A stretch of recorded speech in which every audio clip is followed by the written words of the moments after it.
file 108. Om Gananam Tva Ganapatin Havamahe Kavim Kavinam Upamashravastamam Jyashtarajam Brahmanam Brahmanaspata Anah Shrunvannutibhissi Dasadanam. Om Shri Mahaganadhipataye Namah. Om Vrishabham Charshaninam Vishwarupamadabhyam Brihaspatim Varenyam.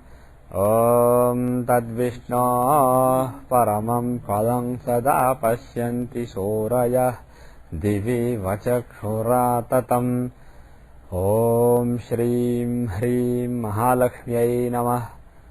Om Namah Shivaya Shivaya Namo Namah Shivaya Cha Shivaya Namo Namah Shivaya Cha Shivaya Cha Shivaya Shivaya Cha. Om Shlim Dhrim Jyotirbrahmaya Namah. Can everybody say Hare Ram Krishna 3 times? Om Hare Rama Krishna Hare Rama Krishna Hare Rama Krishna.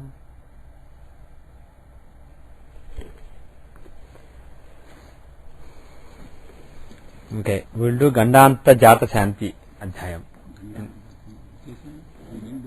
We didn't do it. We did Grahana. That's what she told me. It doesn't seem like we did it. No, this seems new. Yeah, we didn't do it. So last class we did the eclipse chapter, Grahana Shanti Adhyayam, Grahana Janma Shanti Adhyayam, but unfortunately it didn't get recorded. But I don't want to repeat it for the people who are here. So sorry to those who are listening to the audio. We'll continue. We'll just leave that chapter. We'll continue. And the chapter we are doing is in Santanam's version. It is chapter 92, Gandanta Jata Shanti Adhyayam. Remedies from birth in Gandanta. Today we are on lesson 92 since we started. Okay. 92 since Okay. Coincidence. Oh, I see. Chapter 92, class 92. Okay. I see. Tithi Nakshatra Lagnanam Gandantam Trividham Smratam Janma Yatra Vivahadau Bhavet Tannidhana Pradam. So, Parashara is saying, Tithi Nakshatra Lagnanam. For the Tithi, for the Nakshatra, and for the Lagna. Gandantam Trividham Smratam. There are 3 kinds of Gandantas that are mentioned. One for Tithi, one for Nakshatra, one for Lagna. Janma Yatra Vivahadau Janma Yatra Vivahadau Bhavet Tannidhana Pradam. Janma means at the time of birth. Yatra means at the time of a travel. Vivahadau means at the time of marriage. Adau means etc. etc. So at the time of birth or at the time of a travel or at the time of a marriage or any other important time, basically, if you have one of these Gandantas, Bhavet Tan Nidhana Pradam, Bhavet Tat Nidhana Pradam, then that becomes giver of death.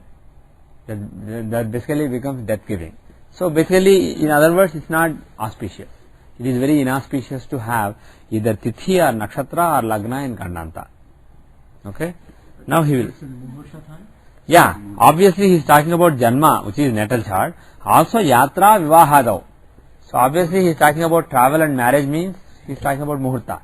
So this is applicable to Muhurta as well as Janma Chakra. So natal chart as well as electional chart, Muhurta chart. He did not clarify. So by default it is Moon's Nakshatra. Now first Tithi. First he is defining the Tithi Gandanta. What exactly it means. Purnanandakshayo stirtho sandho nadi chatushtayam adha urdhvam cha maitreya Tithi Gandanta muchyate. So he is saying Purnananda, for these Tithis, in the Tithi border, Nadi Chatushtayam means 4 Nadis. That means 4 Ghatikas. So basically Purna Tithis are 5 multiples.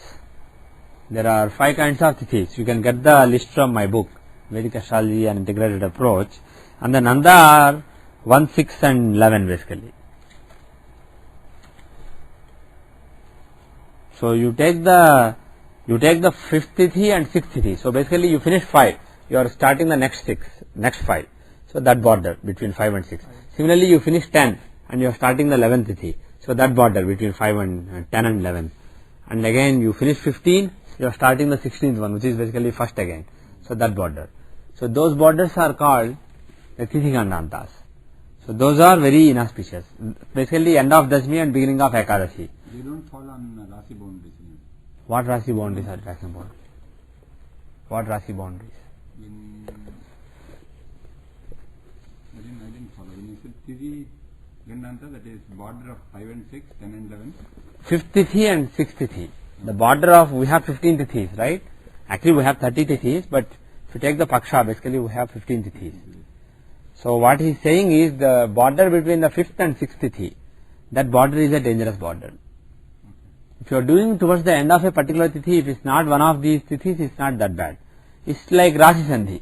When Lagna is at the end of Taurus, let us say, or at the beginning of Gemini, it is not so auspicious, it is Rasi Sandhi, but it's not Gandanta. But if Lagna is at the border of Cancer and Leo, for example, it is the border between water and fire, so we call it Gandanta. That is how we did it earlier. So here, again he is basically applying that to tithis also. And obviously the reference is to 5 tithis. So there must be something like, one is fire, the other is air, ether, earth, and then water. There must be some classification of the tithis also. We don't know that. Maybe we can do some research and find that out later. But obviously that is the hint here. So there is some classification. This Nanda, Jaya, Rikta, all these tithis. There must be some link to the Panchabhutas basically. Okay. Any planet falling in? This is not planet. Planets don't fall in tithis. Tithi is basically one of the Panchanga elements. Right now, based on the sun moon angle, we get a particular tithi. Right? So this is basically, this has to do with sun moon angle. So this is not about planet being in this particular tithi. At a particular time, suppose you were born, what was the tithi? Let us say it is Ekadashi. And let us say it is the first 2 Ghatikas of Ekadashi. That means there is that Gandanta dosha. Okay. If at the time of birth or at the time of an event, at the time of a Muhurta, if the tithi running at that time is one of these border tithis and it is very close to the border, suppose Dashmi ended and Ekadashi started. Suppose it happened 5 Ghatikas back. Dashmi ended and Ekadashi started 5 Ghatikas back. Then no problem. But if it happened just 1.5 Ghatikas back, it's a problem. Basically 2 Ghatikas, the last 2 Ghatikas of Dashmi and the first 2 Ghatikas of Ekadashi are a Gandanta. Similarly, the last 2 Ghatikas of either Purnima or Amavasya, full moon or new moon day, and the next day, the first day of the fortnight, the Pratipad, the first 2 Ghatikas of it, those are Gandanta. And similarly, the last 2 Ghatikas of Panchami Tithi, either Shuklapaksha or Krishnapaksha, doesn't matter.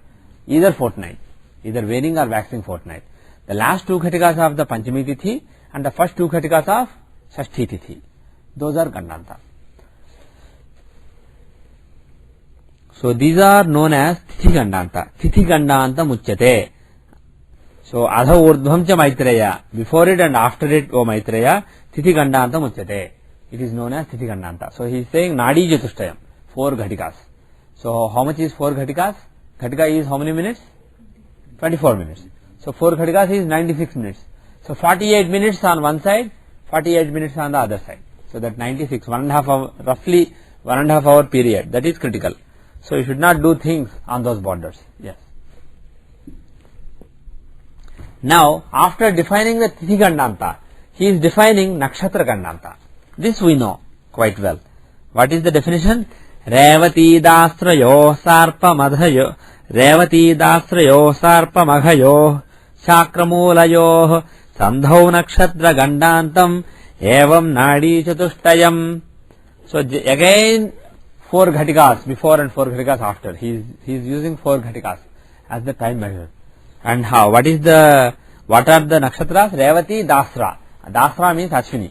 So between Revati and Ashwini, Sarpa Maghayoho means, Sarpa means nakshatra of Sarpa, which is Ashlesha. Magha is Magha nakshatra. and Shakra Mulajo. Shakra means belonging to Chakra. Chakra means, who is Chakra? No, Chakra. Shukra is different. Chakra. Shukra means Venus. Yeah. Chakra is Excellent. Now what is Chakra? Venus. Chakra is one of the names of... No, they are not. Another name of sun. No, Chakra is a name of Indra. You are supposed to know. Some Sanskrit, some simple names of gods you should know. Chakra is a name of Indra. So Chakra is nakshatra of Indra, which is Jyeshtha. Okay? So Chakra Mulajo. Mula means Mula nakshatra. So you should have derived from that. Chakraidam. Huh? Chakraidam is... Chakra is different. Chakraidam, Indra doesn't come. Yeah, Chakra and Chakra are again totally different. Chakra and Chakra are totally different. Sha, as in Shani. Yeah, it's basically Shukra without the U. Chakra. No. Chakraidham is for Vishnu. Vishnu and Chakra has Vajraidham. Okay, anyway. Chakra Mulajoh means the nakshatra, between the nakshatra of Indra, which is Jyeshtha and Mula. So the borders between Revati, Ashwini, Ashiresha, Magha and Jyeshtha and Mula. These are the nakshatra gandanta. Sandhau nakshatra gandantam evam nadi jatushtayam. In their joint there is nakshatra gandanta, just like the previous case, and it is also nadi jatushtayam, means 4 nadis, 4 ghatikas. So that means when moon is towards the end of Revati, let us say, moon is within another, let's say 30 minutes, moon is going to change from Revati to Ashwini. That means the 30 minutes, does it fall under 2 ghatikas? 2 ghatikas means 48 minutes. Yes, it does fall. So basically this is measured in terms of the time rather than in terms of the degrees and minutes. This is measured in terms of time. And you see that the 2 ghatikas is the standard time. Okay? And of course you can translate that approximately into the degrees. How much does, for example, how fast does moon move? He takes approximately 1 day to move through one nakshatra, right? Right? So he approximately takes 24 hours approximately for 13.33 degrees, right? So how long does it take? In 24 minutes, how much does he move? 24 minutes. That is basically, if you take 24 hours, 24 minutes is 1/60th of that, right? Right? So in 1 ghatika, moon will move 1/60th of 13.3333 degrees. So basically 13 minutes. He will move by 13 arc minutes, right? So 2 ghatikas, how much will he move? 26 arc ghatikas. So roughly half a degree. So half a degree is the critical time. So we are not even talking about a degree here. This particular Gandanta defined by Parashara is just for half a degree. 30 minutes either side. 30 minutes either side, approximately. But you can look at the time also. But if you look in terms of degrees, the definition is roughly half degree, 26 minutes. So again, this is inauspicious. Birth time, then we have to see that time what is the... Yeah. This is basically, you missed the first verse. This is for birth chart as well as Muhurta charts. So if in a Muhurta, let us say moon is at 29 degrees 40 minutes in Cancer, let us say. Then he is at the fag end of Ashiresha, and he is basically within the last 2 ghatikas. So it's a problem. Okay? There is a Nakshatra Gandanta. Now what is the remaining Gandanta? Lagna Gandanta. Meenajayoh karki haryor lagnayor alichapayoh sandho lagna gandantam adha ordha ghatimitam. Okay, so what he is saying is Meena ajayoh. Aja means a goat, Masha. Okay. Meena means of course Meena, fish. Actually I was supposed to say Aries because Meena and Aries would have been the two side by side. Of course, yeah. Meenajayoh means between Pisces and Aries. Karki haryoh. Hari means, what is the meaning of Hari? Of course, one meaning is Vishnu. Shivam. Yeah, Hari means horse, lion. There are so many meanings. Monkey, so many meanings for Hari. but one of the meanings is lion. And if you look at the signs in the zodiac, the only applicable meaning is lion. So Karki Haryoh means between Karki and Hari.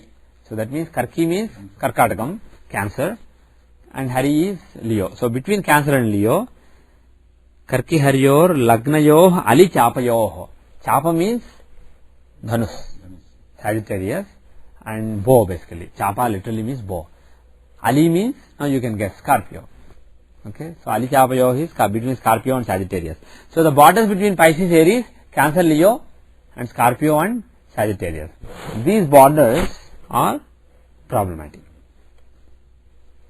Why is it called only for Lagna Gandanta? Because any planet in this also Yeah. we call Gandanta, right? We call, but Parashara does not call.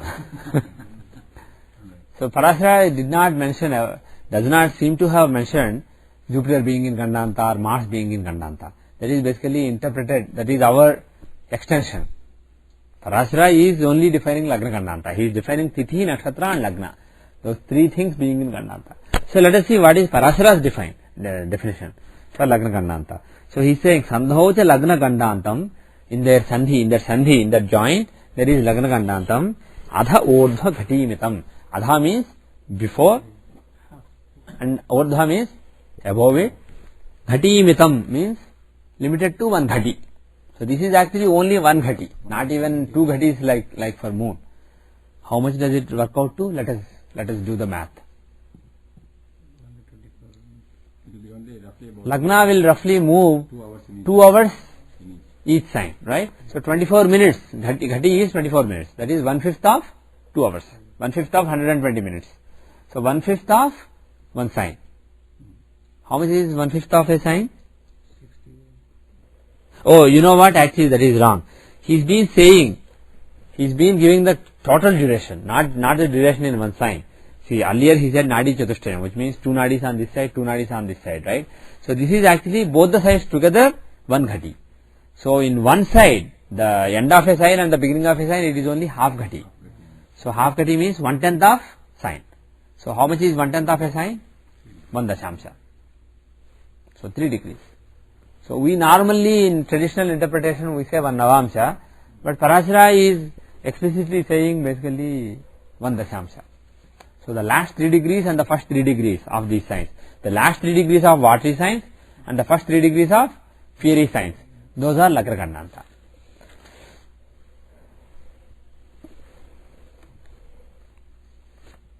Now,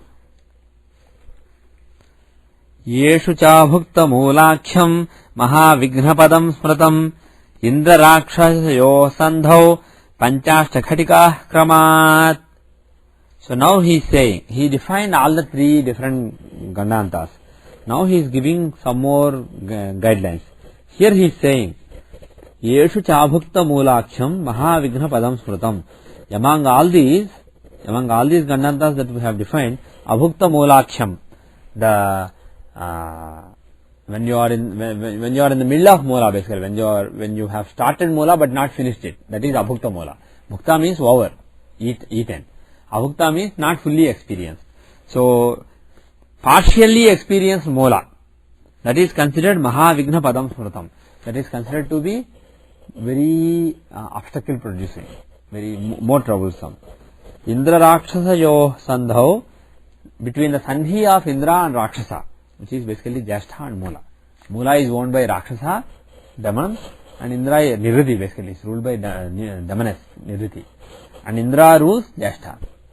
So Indra Rakshasa yo sandho panchashta ghatika kramat. So he is saying in respectively 5 and 8 ghatikas. Now what is that about Mula? So he is saying if you are in the first so many ghatikas of Mula, that is the most inauspicious of all these. Not Pada? Pardon me? Not Pada, right? What Pada? Mula, first Pada. No. Here he is, no. It has nothing to do with the Padas.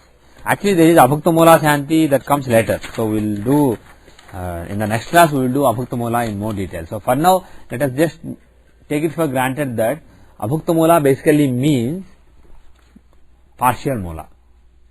Like we said that the beginning of Mola, the first two Ghatikas of Mula, the first two Ghatikas of Ashwini, the first two Ghatikas of Magha are problematic. We also said that the last two Ghatikas of Revati, the last two Ghatikas of Asresha, the last two Ghatikas of Jyeshtha are problematic, right? Out of those, he is saying the Mula one is the most dangerous one, the Mula Gandanta. That is the most dangerous. And secondly, he is saying, in general, that border actually between Jyeshtha and Mula is problematic. Particularly Mula is problematic, and he is now secondarily Mula and Jyeshtha border is problematic, he is saying. So, in Jyeshtha also included. And now he is giving different numbers for this particular one. In general, the number is Nadi Jyothishya. That means 2 Ghatikas on this side, 2 Ghatikas on this side. That is what he gave in general.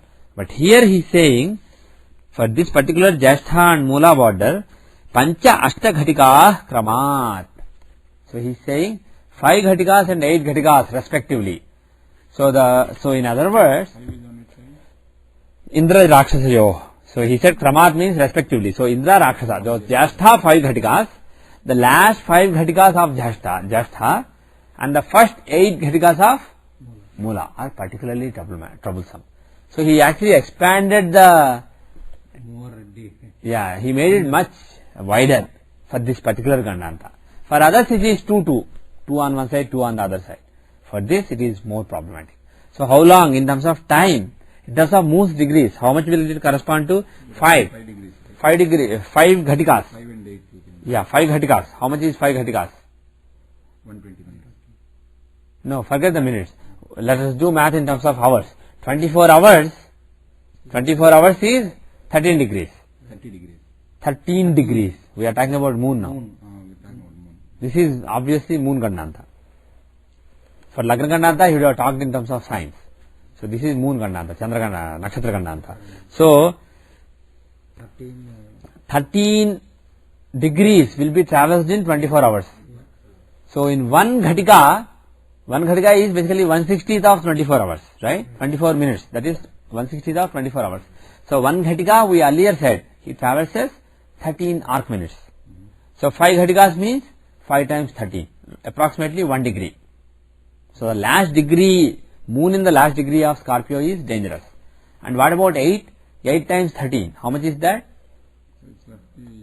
80 plus 24, 104.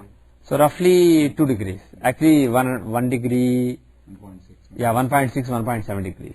So the first 1.7 degrees of Sagittarius and the last 1 degree of Scorpio are particularly troublesome. Okay. But in the case of other Nakshatra Gandantas, it's a small window. Just like 13, Is it half degree? Yeah, half degree. Yeah, 26 minutes, 27 minutes. So this is the definition that Parashara gave. Okay. So in general, the rule is, see how close moon is to the border. If he is like 1 degree away from the border, it may not really qualify as a Gandanta dosha that you have to do Shanti for. But still it will be problematic. Okay. Now, what does he say about the Shanti, etc.? Atha Gandanta Jatasya Shisho Shanti Vidham Bhruve. Atha Gandanta Jatasya Shisho Shanti Vidhim Bhruve.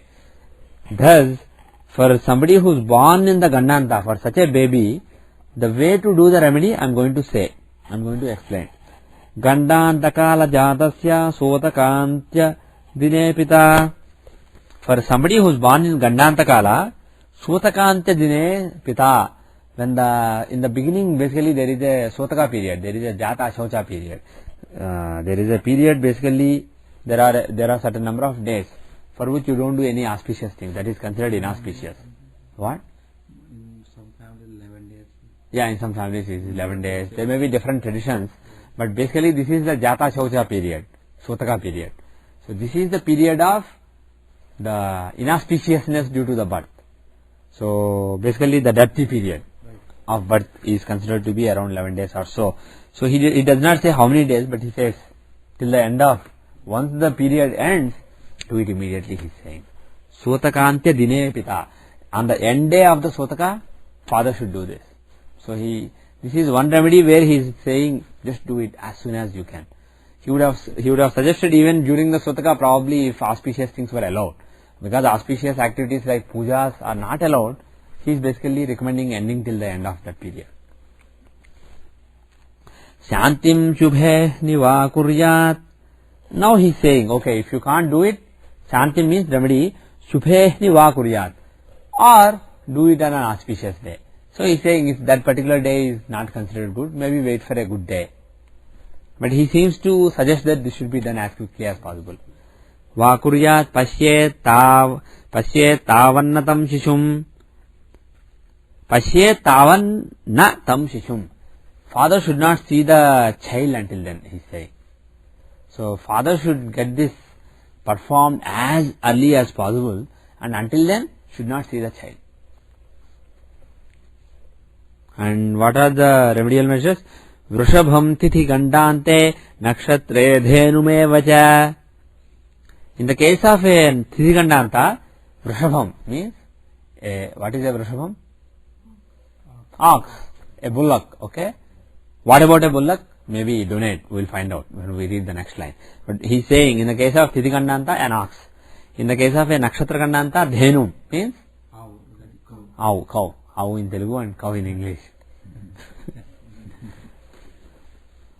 So, in the case of tithi gandanta, take a bullock. In the case of a nakshatra gandanta, take a cow. Kanchanam lagna gandante. In the case of lagna gandanta, take kanchanam. Kanchanam means gold. Datta taddosha prashantaye. Dajja taddosha prashantaye. You should donate for relief from that dosha. So, let me see if you remember. What do you donate for tithi gandanta? Ox. What do you donate for lagna gandanta? Cow. See, I asked a trick question. I asked my son to memorize tables. If I ask what is 1 times 6, 2 times 6, he will say it easily. So I basically jumble them up so that he makes a mistake. So you guys also fell for the same mistake. Too bad. Okay, again, let's try it again. What do you donate for nakshatra gandanta? Cow. What do you donate for tithi gandanta? What do you donate for nakshatra gandanta? Cow. What do you donate for lagna gandanta? Gold. What do you donate for guru gandanta? Don't know. Okay, good. Seshu is very sharp today. I am very surprised. Usually he is like a tube light that lights up a little slowly, but today he is so sharp. Good, keep it up. Lagna, why gold? I don't know. You should ask Parashara when you meet him. Adya bhage prajatasya pituschabhyabhishechanam dvitiyetu shishormaturabhishekam chakarayet. For the first part of the gandanta, do father's abhishekam along with the fathers also, he says. That means he is taking it for granted that you do abhishekam of the child. So obviously by abhishekam he expects you to do some kind of puja. He doesn't explicitly say what puja, but obviously you have some kalasham and you are doing some kind of ritual. So at the end of it, with the water in the kalasham, with the water in that container, you are going to do abhishekam. Basically you are going to sprinkle the water or maybe give a bath with that water to the child, and in addition it will be either father or mother. It will be father if it is the first half of the gandanta, it is mother if it is the second half of the gandanta. So he seems to say that if suppose you are talking about tithi gandanta, suppose it is panchami, then father. Suppose it is shashti, then it is mother, like that. Okay. Suppose you are talking about the lagna gandanta, suppose it is Cancer, it is father. Suppose it is Leo, it is mother. Okay. So that is what he is saying. Now, suvarnena tadardhena yatha vittam dvijottama. So he say tithi bheshad rupam cha krutva vastra samanvitam. Okay. So he is saying suvarnena tadardhena. What does it mean? Gold. Yeah. Tadardhena. Yatha vittam dvijottama. I'm actually not sure what it means. Tadardhena means half of that. Let us see what Santanam interpreted. Performance of puja on the holy kalcha of the idol of the deities of Tithi, Nakshatra and Lagna. In the case of Lagna Gandanta. In the case of, okay. Made of 16 masas, 8 masas or 4 masas of gold, as may be possible, followed by Havana and Abhisheka according to the procedure already described above earlier. At the end, as many Brahmins as may be possible within one's means should be fed. Okay, this is his interpretation. Now, did he mention how much gold earlier? Kanchanam lagnakandante datcha tadoshantaye. He is not saying how much. Ajya bhage prajatasya pituschap yavshechanam dvitiyetu shishor madhur abhishekam cha karayet.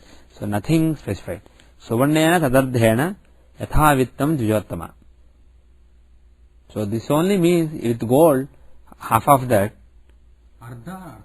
Ardha means half. Yatha vittam dvijottama, based on the capacity. Tithi bheshad rupam cha krutva vastha samanvitam upacharaye yatha shakti kalashopare pujaye pujante samidannajjair homam kuryad yatha vidhi brahmanan bhodiyet paschad evam doshat pramuchyate ayurarogya aishwaryam samprapnoti dine. Unless I am missing something very obvious. No, I am not missing anything. He did not mention what it is, tadardhena. So he is saying Suvarnena tadardhena. That tadardhena may be a mistake, because you don't expect Parashara to be like this. He said with gold or with half of it. Half of what? So you could say, if you don't have full gold, maybe half gold and half copper or something else. So that is one potential interpretation. But the thing is, you would have expected that he would have said with this much gold or half of it, or finally he is saying yatha vittam, based on your capacity. So he is giving some kind of quantification with this much gold, or maybe half of it, or maybe whatever your capacity is. With that, O great Brahmin, tithi bheshadi rupam. Tithi bheshadi. Okay, tithi, it's not sha, it must be sha. Tithi bheshadi rupam. He wrote sha in this book, it must be sha. Tithi bha isha. Tithi means nakshatra, tithi, bha means either nakshatra or rashi. So isha means Lord. So the rupam means idol. So idol of the Lord of the tithi or nakshatra or rashi should be made. Vastra samanvitam. Then wrap it with a nice cloth. Upachare yatha shakti kalasopare pujayet. Put it on the kalasha, put the idol on the kalasha or in front of the kalasha, and then upachare yatha shakti. Do the upacharas. He didn't say how many, 5 or 16 or 64, he didn't say. So how many ever upacharas you can do? Maybe a short upachara puja you can do to the idol in front of the kalasha, and then he says pujante samid annajjai. This is also wrong. It is annajjai. Sandhi is wrong. One dirgham is missing. Samid annajjai homam kuryat. So with samidha, with annam, with ghee, with cooked rice, and with the samidha, with the wood, you do homam. Kuryat yatha vidhi. Which mantras to do? He did not specify. So you pick the mantras of maybe the lords of the tithi, nakshatra and the rashi. He did not specify. And then you get brahmanas fed, and then you get relief from this dosha. So the bottom line is, take the lord of the tithi or nakshatra or the rashi, and then do puja to that particular deity. Put a kalasha, put an idol, put a homakundam, do the puja, and then do a small homam, and then feed brahmanas. Rashi means lagna lord, lagnas rashi. So this is basically the chapter on Gandhanta dosha Shanti Adhyayam. So the bottom line is, even though we call a big window as Gandhanta in our astrological analysis, as far as the Shanti at the time of birth is concerned, it's a very, very narrow window. Okay? So the Gandhanta Shanti may not apply to a lot of people. Actually, Lagna Lord means, suppose Aquarius, Lagna Lord is Shani or Rahu. Shani or Rahu. There in that case, he did not specify who. So obviously go by the previous. Which deity we are? So you just take Saturn. Okay. Or Rahu, whoever is stronger. Those idols will not be easy, right, to get it? Why? Any Navagraha temple has them. Okay. If you don't have an idol, just put a coin and then invoke the god in that. That's what people do for many pujas. You can just make, if you want to be elaborate, you can actually get Shani made. You can research the literature and find out what he sits on. Does he sit on a donkey or on a cow or on a peacock? You find out what he sits on. get that made, and he will be sitting on that and find out what he wears, what kind of weapons he has, and then you can get it made in a very elaborate way. Or if you can't do that, just get one idol made of any, just a human form basically, and then say this is my Shani or this is my Rahu. Or you just take a coin, a metal coin, a golden coin, and then say, okay Shani, come into this coin. That will do as well.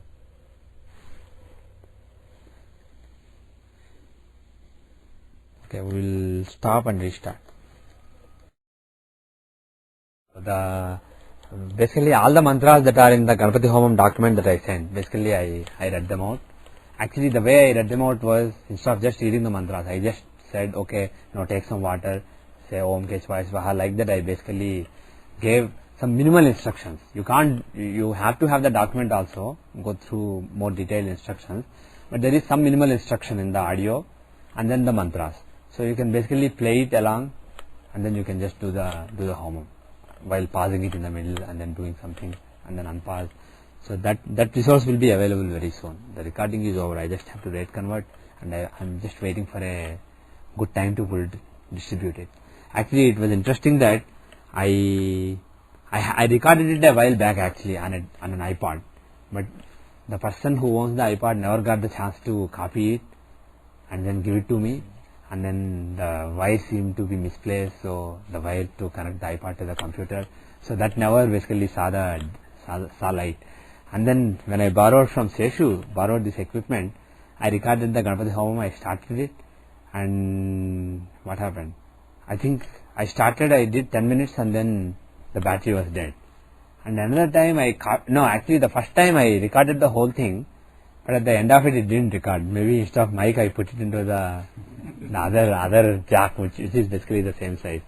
And another time, the next time, I basically started recording, but the battery was dead. So I had to stop in the middle. I didn't want to patch with something else, so I just did it first. Then I asked myself, okay Ganesha, tell me, do you want it to be recorded and distributed, or you have a problem with it? Then I got some nimittas which basically very confidently told me, just go ahead, but not the right time. Then another day I just got an inspiration, do it right now. I didn't look at the muhurta, I just went, I did it, and it happens to be a Thursday, it happens to be Brihaspati Hora, Jupiter Hora, and it happens to be something else also. Jupiter Karanam was Jupiter, or some other, there was a lot of Jupiter link, and the Lagna was being aspected by Jupiter also. Jupiter was in Mantrasthanam, 5th house, it was Gemini Lagna, Jupiter at the end of the 5th house, and he was aspecting the Lagnam. And when I finished the recording, Lagna was exactly on the same degree as Jupiter. So, and that one actually copied properly. So that is what I am going to distribute. Here, if you are not rate converted, I can rate convert and send it to you. Don't send, rate converted, if you can, convert it to like 16 kilobits per second, because now it's a 40 megabit file, that is too big. So if you can change it to 16 kilobits per second and send me the file, I'll just wait for the right time. When the inspiration comes that, okay, now send it to people, because I want people to use it basically. I want more and more people to do homam by themselves, because it's just 1 hour. Document, I don't know, maybe it's a variation. Yeah. When you put the lines on the there are different variations in variation of how we draw the lines. Yeah. Because in the lines we draw 1, 2, 3, 4, 5, 6. Yeah. Whereas your order was different. I start with Brahma and then go to Yama and then Come back. Soma. Some people just start from Yama and then, they don't even say Yama Brahma, they just write the lines. They just put the lines. But basically each line has one god associated with it. So I just start with Brahma. So this is actually not my procedure. There are different procedures. I just follow one procedure that I wanted to follow, and that is the procedure I gave in the document. The thing is, bottom line is, actually even if you don't draw any lines, it's not a big deal. That is not so important. Some of the mantras for Agni, Vayu, Surya, invoking them, Prajapati, those mantras are important, and doing the mantras of your god, basically Ganapati, that is the important thing. Other things may or may not matter that much, but as long as you follow one procedure, you will be fine. And those who don't have any procedure to follow can follow the procedure that I used. So that is the idea. So anyway, before I forget, this Saturday is Kartika Purnima. So obviously, this being a Purnima, we will be doing Satyanarayan Vratam like every Purnima, and particularly Kartika Purnima, Magha Purnima, and Vaishakha Purnima are supposed to be auspicious Purnimas. These three every year, and this happens to be on a Saturday, on a weekend. So I don't have to basically go from work and start, in which case it will be late. So we plan to start exactly at 5 o'clock because we can do all the preparations before that. It's a weekend day. So sunset, I believe, is around 4:40 or 4:50, around that time. So we'll be starting around 5 o'clock and going on, doing in a very, very elaborate way, and going on till 9:30 or so. It will take around 4.5 hours this time because we have the time. We may as well do it very slowly and in an elaborate way. So all of you are most welcome. If you don't have any other plans, do consider coming. You are all most welcome to come. Not only those who are in the class, even those who are listening to the audio. If Seshu uploads by then and you are listening, you are most welcome. If you live nearby. Can I ask a question? Yes. We do Satyanarayana every month. Yeah. So this time my son also wants to do it. Yeah. So can I put another condition? Okay. My view is, I will only give my view. You can follow my view if you like it, or you can follow the view of your teachers if you prefer those. But my view is, he can do it. Basically, when I read what the Skanda Purana says, what various scriptures says, I didn't find any mention that only married people should do Satyanarayan Vratam. Even though some people seem to think that only married people should do it. And at my home, when a couple of bachelors wanted to do this on different occasions, I encouraged them. I let them come join. For example, one person did the Vratam and then he got married. He had some problems. He was out of job. He was on visa. He was getting married, and then he had to basically go to India and then come back. And his visa ran out because he lost his job. So before leaving for India, which was another month basically, his marriage was in another month, he had to find a job, get his paperwork done, and then also his wife had to come along with him. So he was in a lot of troubles. So he wanted to do the Vratam. I encouraged him, okay, come and do it. So he sat with me and did it. And then whether because of the Vratam or not, I will not say, but he got a job. Actually, after doing the Vratam, next week itself, he suddenly got an interview call, he got a job, and his visa came very quickly. He could go to India, and his wife also, he could get the papers done for her. She also came along with him, and he came back. So everything happened. I didn't see any negative indications in all the occasions. I did like five times or so. Bachelors did along with me. I didn't see any negative indications. Pardon me? Actually, last month he did. Okay, very good. He liked it, so he wanted to. Then let him do it if he likes it. Last month when he did, the next week he got selected in some state level competition. See, that is the thing. This He is wants to do like they say in the Skanda Purana, Revakhanda, this is Pratyaksha Phalapradam. Basically, you can see the results of Satyanarayan Vratam. I know several cases where I personally don't want any results. When I do, I even read Dharmartha Kama Moksha Chaturvitha Purushartha Phalavaptyartham, all those Chintita Manoratha Siddhyardham. In the beginning you do Sankalpam, you say for this, Kshayama, Sthairya, Vijaya, Abhaya. There is a big list that is given in all books. I just read it because I am not doing for myself. I am doing for so many other people also who come and sit. So I give all their names. On our own, we don't have to have a priest. No, absolutely. I do it myself. And as a matter of fact, I am happier when I do it myself. Once actually a priest came, I was in India and my brother-in-law got married on that day, on the Magha Purnima day. So we had to do it there, and they also got married, so they had a priest come. So we sat together, we basically put two kalashas. The priest basically messed up. I would do in a very relaxed way, very slow way. I would do the Veda mantras of the grahas.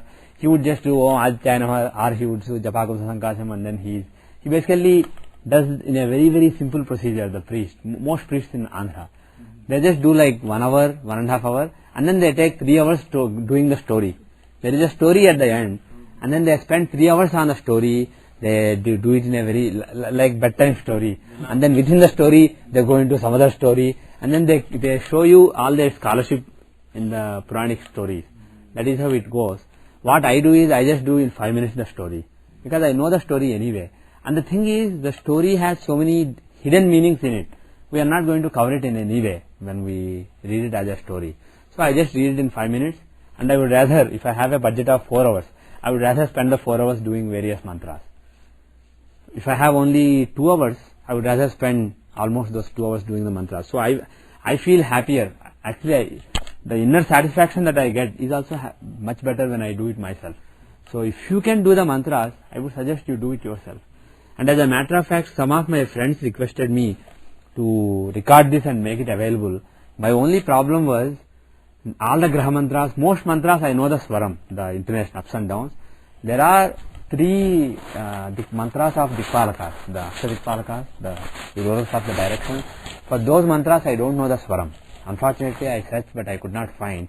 So I just do it the way I just feel like. So I was waiting for those mantras to be found accurately before I, of course I have, there are cassettes available. For example, Hari Achyutaram Shastri, he has a Telugu language Satyanarayana Vratam cassette available. But I mean, with due respect, when I listen to the mantras, it's not actually perfect swaram anyway. Even for the mantras for which I know the swaram and I believe I do it correctly, the swaram that other priests do is not really perfect anyway. So what I realize is what I have may not be perfect, but it may be actually better than what is available. So probably this Kartik Purnima I will record it. Maybe this Kartik Purnima or some other Purnima. If I get the inspiration at that time, I will record it and make the MP3 available on the internet, so that you can use my MP3 as a, you can read along with it basically as a guideline. But if you do the best job that you can, you should feel free to do it yourself. You don't really need to get a priest, especially if that is stopping you from doing it.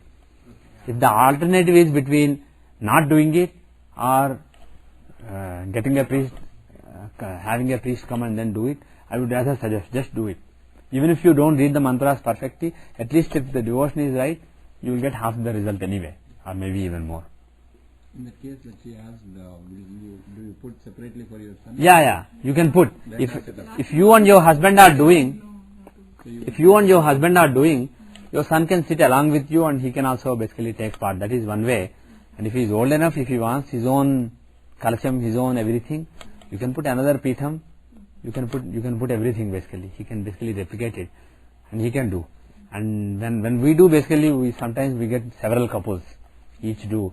And sometimes when somebody who is not married wants to do, so for example, once we had 2 pithas, 2 couples doing, and a third pitham and a third kalsam, a bachelor basically did it. So I personally would say that is perfectly acceptable. I don't see any classical sanctions against it. If he wants to do it, let him do it. And instead of just sitting besides you, if he has everything and he has to manage, he will understand it more basically. He will be involved more.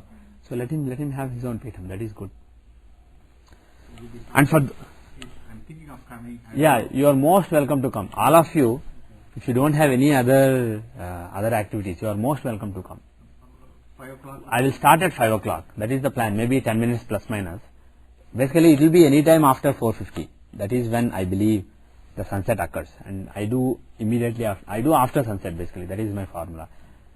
So around 5 o'clock we will start, and I believe we will go till 9:30 or so, 9:30, depending on my mood, how much I want to do. Because you can do so many things. The Purana only says you do puja to Navagrahas, Ashtikpalakas and Satyanarayana. It doesn't say what exactly you do. So you can do so many things depending on the time you have. So I'll probably end at 9:30 and you can have dinner and leave by 10 o'clock. That is before 10 you will be done. On a normal day what happens is by the time I start it is 8:30, because by the time I come home it is 7. Then I have to take bath, make all the arrangements, put all the asanas for the Navagrahas in those shapes with those dhanjas, and then everything has to be ready. So it is 8 by the time I start. So by the time I finish, it will be like 11:30. And also I cut short on some things that I may want to do. Now I can do more things. So you are most welcome. And you don't have to RSVP, but if you need directions, then either send me a mail or call me or call my wife. Okay? Okay. My wife can come to. Everybody is welcome. Okay. Not your wife, your neighbors, colleagues, neighbors, everybody is welcome. When we do Satyanarayana Vratam, we don't explicitly go and tell everybody, please come, because they feel, they don't feel good. Some people, they have this sentiment that when you are asked for a particular puja, you have to go, otherwise they feel bad about it. It is like forcing on them. So we don't tell, please come. we just say you are most welcome. We just say that we are doing, and if they get somebody else along with them, perfect. The more the merrier. And usually, even if many more people come than we expect, there will be some food. We cook so much that usually so much is left, so there will not be any problem for sitting as well as for the food. So please bring your wife and anybody else you may think appropriate. Anybody who may enjoy it basically. Somebody who gets bored like, oh, I didn't know it will take 4.5 hours. I thought it will be like 2 hours. Why is it spending so much time? Then that is neither good for him nor good for me. So anybody who will enjoy it, please bring along. No, my wife has been wanting to do this for a long time. Yeah. And also, if anybody, I think this Kartik Purnima we already have have a few couples. But in general, when you are coming, if you want to sit down and do it yourself, you are most welcome to. Basically, you have to, what you have to bring? You have to bring some dates, some dhanjas, etc. Maybe dhanjas we'll have anyway. What exactly, and maybe a couple of idols, like Lakshmi Narayana idol, if you have. So, a small kalasha. So, things like that basically. My wife can give the list and you can bring those things and you can sit and you can do it yourself. So, if anybody is interested, maybe I don't know if it will be possible this time, because I think this time already we have a few people, but any other time, that is a possibility. We encourage people basically. There is absolutely no problem. Any questions? Okay, there should be any questions on this. We'll go back to astrology. Can I ask? We did some example last Friday. Okay. And this was an interesting example. Okay. All examples are interesting. But anyway, what is interesting about this? I have questions on that. Yeah. Actually, you never say this example was boring. Kind of. Actually, I have. Actually, let me just say one thing. Those of you who cannot come for the Satyanarayana Vratam and who cannot do the Satyanarayana Vratam yourself, it's a good idea if you just do Om Namo Bhagavate Satyadevaya. Om Namo Bhagavate Satyadevaya. Just do that mantra 108 times. Just sit down, take bath during the night. By night I mean not like 12 o'clock, but after sunset, maybe 7 o'clock, 8 o'clock, 9 o'clock, at that time. Pardon me? The right Sunday. Yeah. Sit down, take bath, sit down, facing east, and then, or maybe northeast.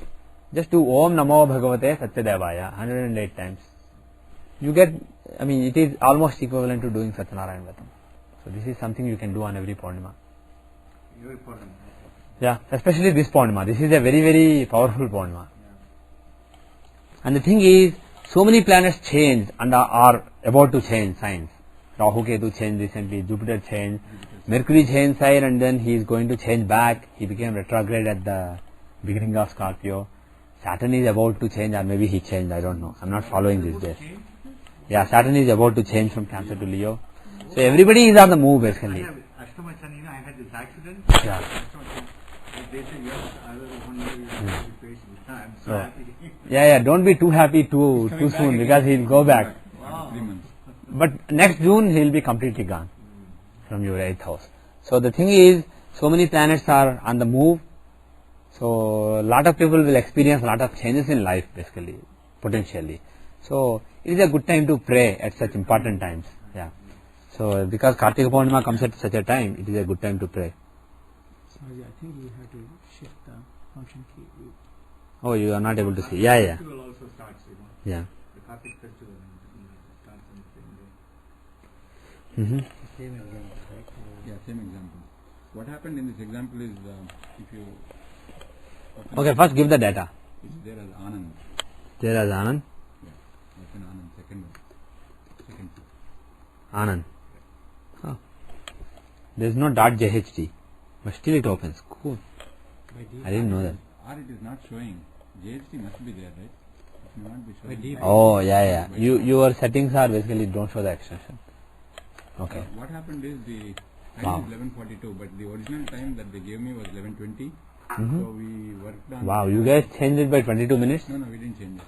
We worked on this example on Friday and came up with some kind of conclusions what they asked. But when I talked to them yesterday, I called them and I wanted to verify certain things. His mother gave me that the time that she remembers is like 11:42, not 11:20. Oh. So I changed it to 11:42 to see if... One second, I am confused. So what was the original time given? Original time the boy gave was 11. The boy is about 11:20. 29 years now. So the 29-year-old boy gave you 11:20, and you guys rectified to 11:42. No, we did not rectify. We Yeah. rectified it by it 12 was seconds. making sense with 11. Oh, you were happy with 11:20. 11:20 we in Siddhamsa Not we happy, changed by but 12 seconds. yeah, we changed by 12 seconds.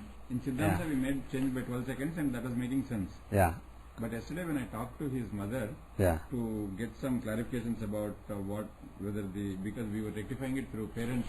Yeah. message. yeah. So I talked to his parents to see what kind of doctor he is and Mhm. things like that. Then his mother said the time should be around 11:42 as she remembers Oh, from other charts and okay, whatever. So okay. I don't know which one to take, with 11:20 proceed or with 11:42. So I just changed it to 11. Well, if you are fully confident of 11:20, you should stick to it. But the thing is, obviously, it seems to be wrong. If you weren't fully confident, if you had some questions in your mind, then you should consider 11:42 and see if it explains better. And thirdly, if you are confident of 11:20, but she is confidently saying no, it's 11:42, you should reconsider. Consider both of them and see what mistakes you made. She said it is like 11:40, 11:42, but finally what is in the record is 11:42. So I don't know if that will really make sense. So this is a record in US or Record in India? Chicago. Oh, okay. So it's probably not 11:20. The hospital, they record an actual time, right? Yeah, the record. It can be off by like 5 minutes, but not probably by 20 minutes. So probably she is right. Okay. But does it change the Rashi chart? Probably not. Rasi no, but Okay. rest of them do. Rest of them are changed. What is the career of the person? The career of the person, the boy is You know what I will do? 1 second. Let us open two charts. One for 11:20, one for 11:42, and let's compare. That is 12 seconds, right? we changed by Forget what you changed. Okay. Or let's not forget. on Kumbha in 11, how much did you have? 11:20? Pisces. 11:20? 11:20 and we rectified it to 12. 11:20, 12. Correct. That's Super. what it is. No, we kind of rectified with Siddhamsa because otherwise Okay. Enough. no, Enough. Siddhamsa didn't make sense at all. No, we What? spent 1.5 hours actually. Not How come it hasn't changed? it changed. Oh, it changed. Oh, only 5 degrees. No, it is in 5 degrees in such a long time. Yeah, it is makes in sense. Siddhamsa it should be Yeah. Pisces now. Yeah. Okay. The boy is about 78, so 80, 90, about 28. 30 years almost. 28 The years. boy has completed 4 years in medicine. He doesn't have any career now. No career, no qualification here. He completed 4 years in college medicine. Okay. He didn't finish it. He didn't finish He it. didn't finish it. He Yeah. just does his residency next 6 months or 1 year. He is done with this. Yeah. He is now diverted to spiritual activity. Okay. He gets glimpses of Swami Rama and things like that, and he is carried away. Of by who? the Swami Rama. Who is Swami Rama? Swami Rama is Himalayan a Himalayan priest. Okay. Okay. He Okay. passed away about 15-20 years back. Okay. So, Excuse my ignorance. Yeah. but he gets his glimpses and then he is carried away by this.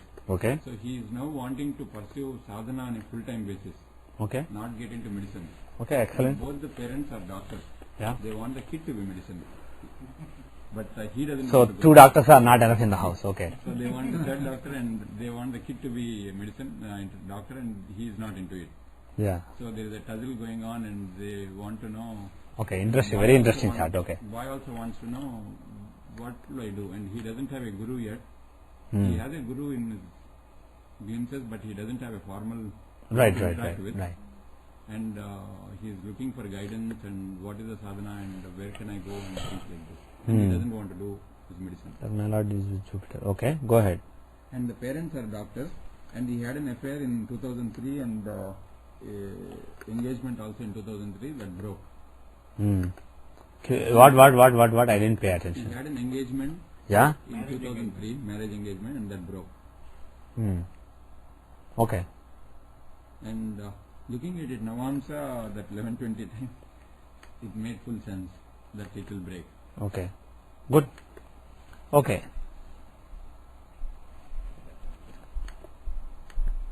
What are you doing? Oh.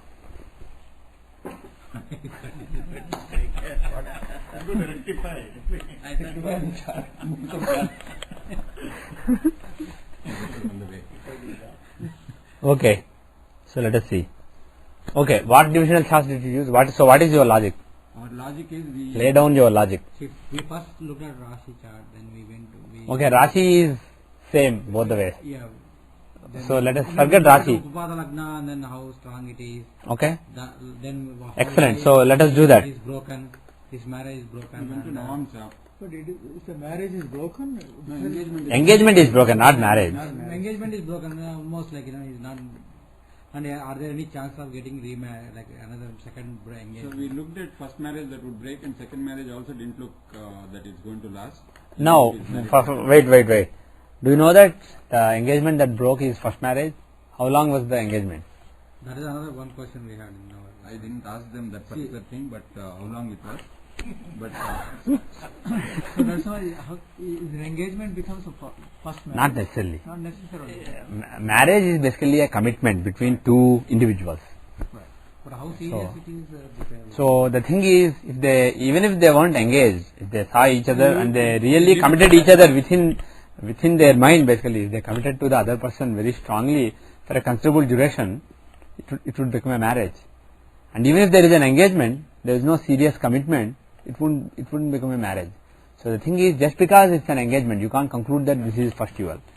You don't know. You have to. Practical Hindu religion, like Yeah. engagement is almost half marriage.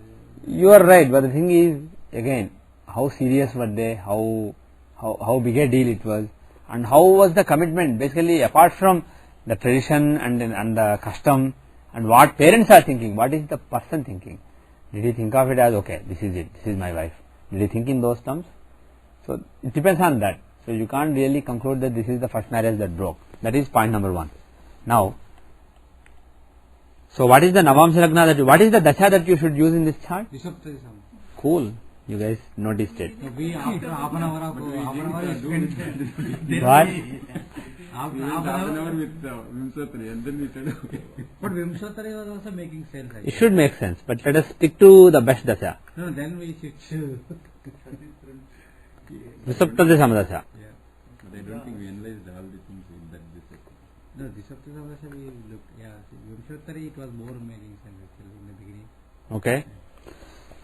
Okay. Now the Navamsa Lagna is with the 11:20 time it is Taurus. Right. So it's basically Taurus or Gemini. So that's the choice you have, right? Taurus beginning or Gemini ending. So it could actually be Cancer or it could also be it won't be Cancer, but it can be Aries. If the 11:20 was off by like 2 minutes backwards, it would have been Aries.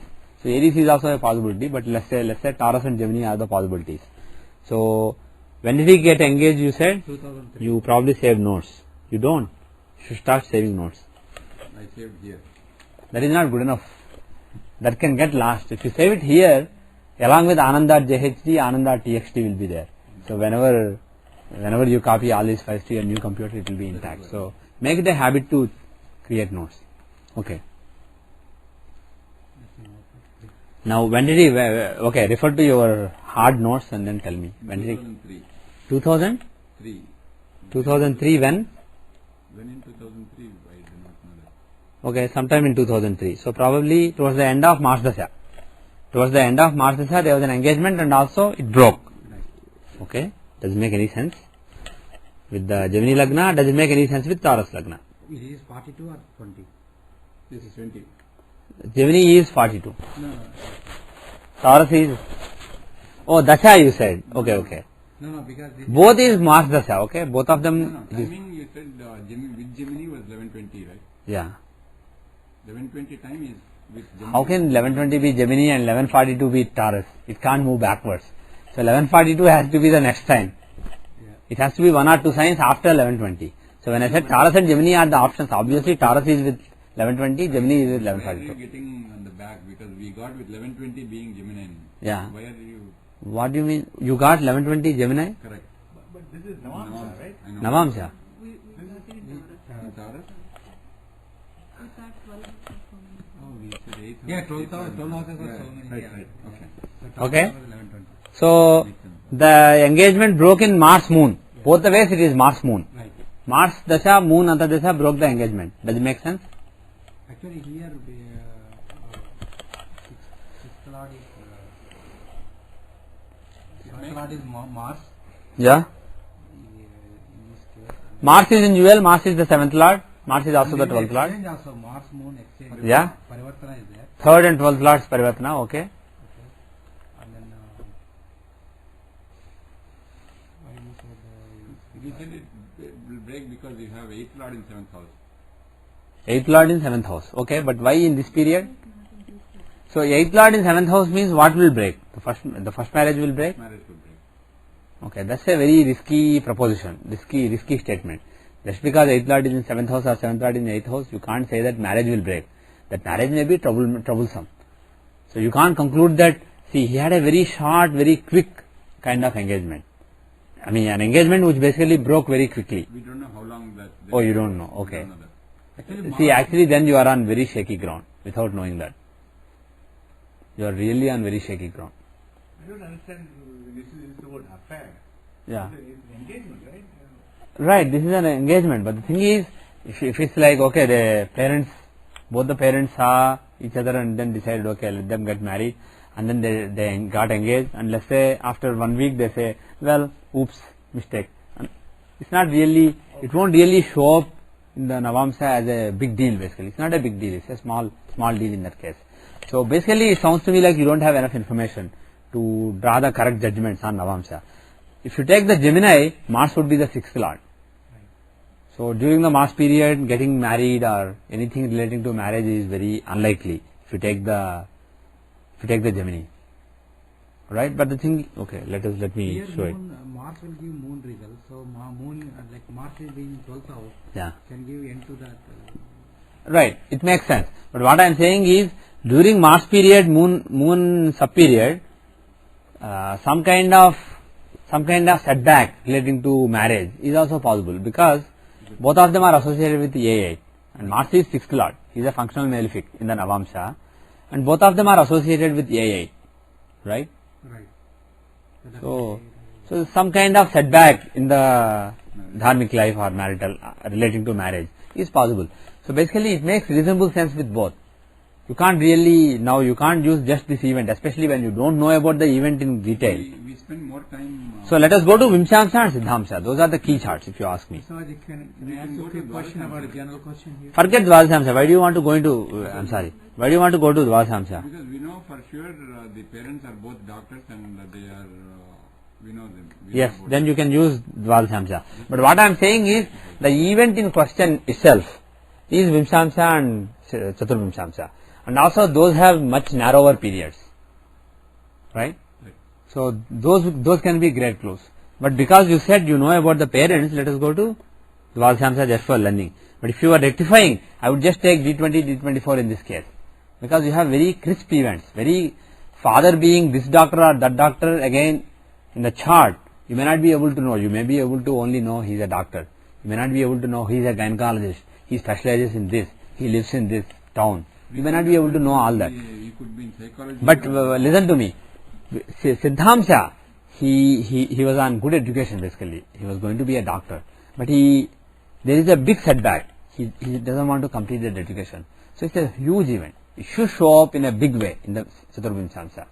Similarly, he is going through the spiritual awakening at such a young age. He is so awakened that he wants to actually pursue this forever. Pursue this full time. He is not interested in the other thing. For somebody, especially in a Maya country like US, in this country, even great saints, when they come to this country, they fall in Maya. That is the nature of this country. And I felt that. yeah, it is very tough to, the country is soaked in Maya, and to dissociate yourself from this illusion and to realize that this is illusion and to pursue that which is not an illusion is very tough in this country. And for somebody who's probably brought up in this country, who basically moved with the, I mean, you have to accept the teenage life in this country is different. Basically the kind of peer pressure that you have is so difficult. And being in that and still experiencing a spiritual awakening to the extent that you want to pursue a spiritual life like your son, Teja, is just impossible unless you are somebody born for this. So there must be something very significant in the Vimshamsa, definitely. So those are very important charts. Then we will go with So you should rectify, but quickly let us comment on, we will not compare both the charts, but we will just take 1142 and see if it makes sense. Let's quickly do Dvadashamsa, okay. So what do we know about Dvadashamsa? What is the window of opportunity we have? 3 minutes, 8 minutes. So probably right. If she is right, mother is right, this is right. Does it make any sense? What do you know about the parents? Actually, let me ask you. Are you asking me because it doesn't make sense, or you just want to explain how it makes sense? Yeah, we about Dvadashamsa. Yeah. The new Dvadashamsa.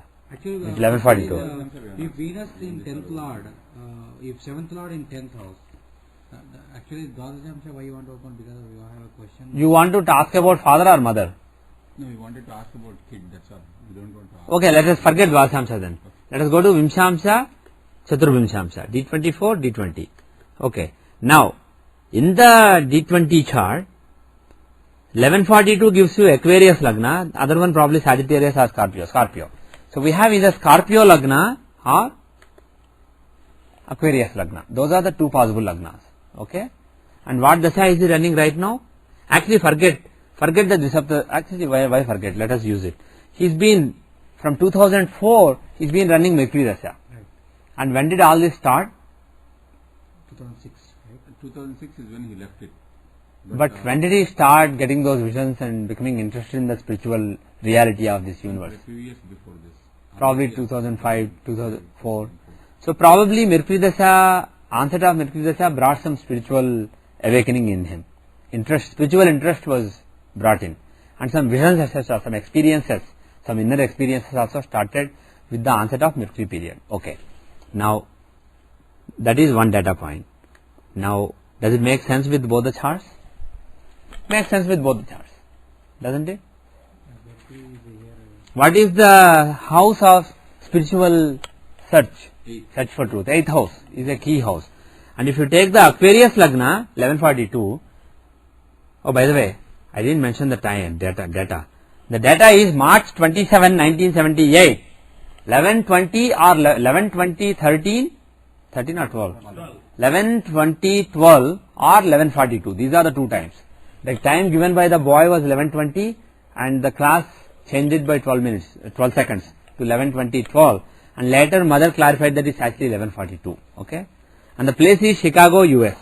6 hours west of GMT, 87 degrees 39 minutes west, 41 degrees 51 minutes north. So this is the data of Anand.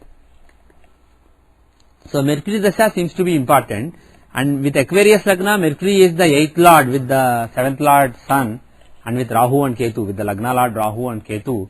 So they are all in the 3rd house of initiative, bravery, the drive, the spiritual drive. So being in the 3rd house and being the 8th Lord, he will give some spiritual experiences and then some strong will to pursue the spiritual experience, the inner experience. So that makes sense. What about 11:20? Does it make any sense? Yeah, it makes some reasonable sense this way also. Question on this is, when you say experiences, it's in terms of either Kundalini awakening or any serious experiences. What first? What do you mean by serious? Anything, getting the vision of somebody in Himalaya is also a serious experience. It's not easy. Yeah. No, when I say serious, he is able to continuously get it at will when you want, after certain stage. Things could happen, Yeah. at certain advanced stage, you will Yeah. be able to get into that state at will, whenever you want. Okay. So, what determines those kind of experiences? What shows that? See, anything like this, which is basically reaching the unknown, is 8th house. As far as I am concerned, it is 8th house. Whether you are talking about a Kundalini rise or whether you are talking about vision of something not normal basically, that is 8th house. So any such things are 8th house. So Mercury is the 8th Lord in both the cases, and he is with Lagna Lord and he is with Ketu. So such occult experiences, such mystic experiences are quite possible, but it is possible with both the Lagnas. Now let us go to Narayan Dasha. Okay, how are things with Narayan Dasha? Will the Narayan Dasha be same in both the charts? Yeah, 8th Lord is the same. In the Rashi chart, we take the 8th Lord, because 8 is 20 modulus 12. 20 modulo 12. So 8th Lord will be the same, the Saturn, the 8th Lord Saturn. He will be in the same chart in Vimshamsa. If you change by 12 minutes, Saturn is not changing sign. He may, but not here. Actually, if he is changing, you better. Pardon me? Yeah, we can ask questions. You had a How question. much he go through this? Okay. Yeah, we'll quickly wrap it up and then you can ask your question. So if you go to the Narayan Dasha, what are the dashas running right now? Like in the Pisces Dasha, he got right. Probably Pisces Dasha or maybe Aries Dasha, things started happening. Right. And then now he is running Taurus Dasha. And during Taurus Dasha, what does he want to do? You want to consider the spiritual. He wants to give up everything. Okay. So Aries Dasha was a transformational Dasha. Maybe things happened before Aries also, I don't know, but probably Solid. Aries Dasha contains all these planets, Mercury and Ketu. At the same time, Mercury Dasha was running. So this is the transformation. And now he doesn't want to pursue this illusion. He wants to see the reality. So he wants to do a spiritual life full time. This is 1120 or 1142? This is the Dasha is the same, Taurus in both the ways. Now the thing is, what is Taurus here? What is Taurus in the other case? Here it is 4th house. Yeah. This is from Lagna it is 4th. Yeah. From there Taurus is 7th house. Yeah. Yeah. Which one explains the fact that he wants to pursue spiritual life? 7th one is that. 10th one is Okay. More possible. Okay. What results are being given of Taurus right now? I mean, Taurus, if you divide it into 3 parts, right? Which part is running right now? Taurus is Pushpa. Taurus is Prishthodaya. The sign will give the. Oh, what happened? Oh, here is where you had a question. If Taurus is Christo there, we take the Rasi will give the result in the last. Last 1/3. Then the next two things that are left, The Next, not 2 things. Next immediate thing left is the Lord. the Lord. He will get his turn first. Lord is in Christodaya. Lord in Prishthodaya, Ubhyodaya. Ubhyodaya. So he will give in the Middle. Second. middle 1/3. Is that correct? Right? Absolutely. Because the question you have Yeah, absolutely. He will give in the middle 1/3. Then the first one will go to occupants and everybody. Occupants and aspectors. So it's just Mars. He said Huh? he said middle.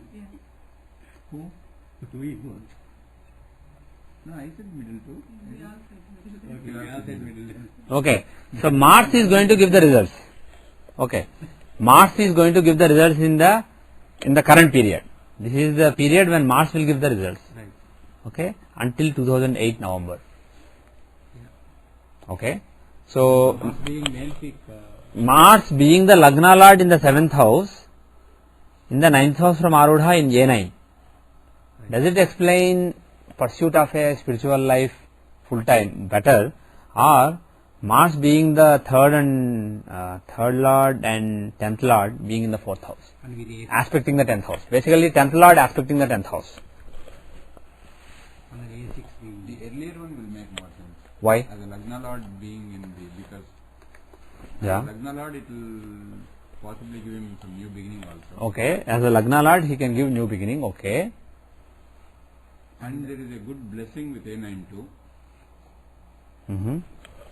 Okay. What does A9 show? Organized religion. Organized religion. Yeah. Does he want to be part of some organized religion or does he want to do sadhana? He wants to get into, he didn't tell me the word like parampara or anything, but Yeah. he is searching for a place, what is a better place to go. Okay. He doesn't know the place. Okay, good. So he is searching for a place, okay. He wants to be part of some spiritual establishment basically. Okay. So we asked him in fact to come to our house and stay for a few days and see if he Mhm. wants to Mm-hmm. get a change to start with. Mm-hmm. So I think that way this will make more sense than Okay. and then we aspecting Jupiter. Mm-hmm. So Lagna Lord Mars and 5th Lord Jupiter are aspecting each other on the Lagna axis. Very good. So it makes sense. Are there any pros for the other chart? the third and 10th Lord. 3rd Lord can give again strong determination relating to spirituality, and 10th Lord in the 10th. He will give some activities. He will give some activity in the society. Spiritual activity. Right. But the thing is not, that means he should already be like somebody who has achieved something, who is doing something. That kind of thing the 10th Lord should give. 10th is karma. But what he is looking for is some place where he can do his sadhana. So that is more like A9. Right.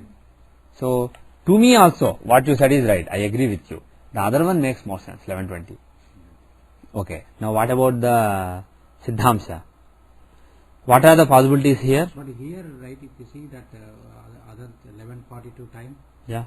he is aspecting Jupiter in A8 also. He is the dispositor of A8. Mm-hmm. So pursuing the occult knowledge. Okay. So A8, UL and A6, all of them are there. All the sthana. Of course, he is going to the obstacles also. Yeah. Like his parents like stopping, maybe Very good stopping point. him. Very good point. Now the thing is, when Mars is giving his results, if the other, excellent point.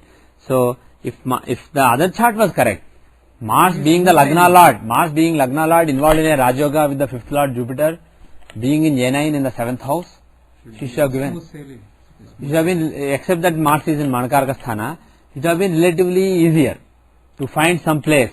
Now he wants to find a place, but he is not able to find a place because parents, there is obstruction from the parents. So now with the other one, he has to do with all the Dusthana lords. He is asking, he is not able to decide, means there is some obstruction in his mind too. Mm-hmm. Okay. So you make a good point. So you can't rule out, there are pros for this, and actually maybe they are better than the other one also. Okay. Now what else? A8 and A6 also. Yeah. A6 showing tangible obstacles too. Right. What is the Antardasha running right now? Now let's go back to Disaptada Samadasha, the Nakshatra Dasha. Within Mercury, what is the Antardasha running right now? Oops. No. Mercury, Venus is running right now. Okay. So during this period, there are some obstacles. During Mercury, Venus, there are some obstacles. Things are not happening smoothly. Parents are not cooperating. What about the other one? What will be the Dasha there? It will be still Mercury. And what is the Antardasha there? Probably the one before Venus. Jupiter. So Mercury, Jupiter is running right now with the 1120. Jupiter is over. Oh, is it over? Okay. Sorry, again Mercury, Venus. So during Mercury, Venus, there are some obstacles.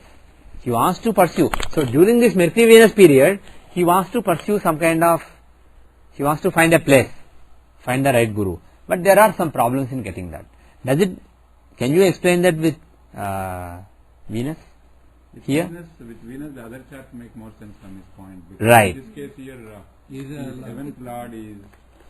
he is a dispositor of He is the 7th Lord and he is just the dispositor of Mars. And in 5th But house, here, he is the 9th Lord.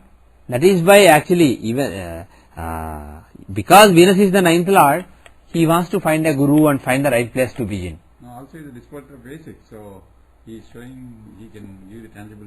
Not only he is a Lord of A6, second house, he is, what about second house? second house is a mark of place, no?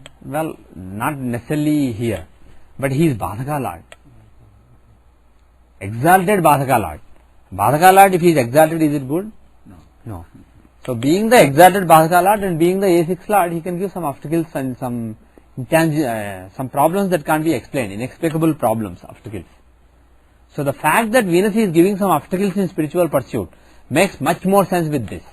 Now the lesson from this is, when we looked at Mars, the other case actually did make some sense, except that when he pointed out, but it doesn't explain the obstacles, we were happy.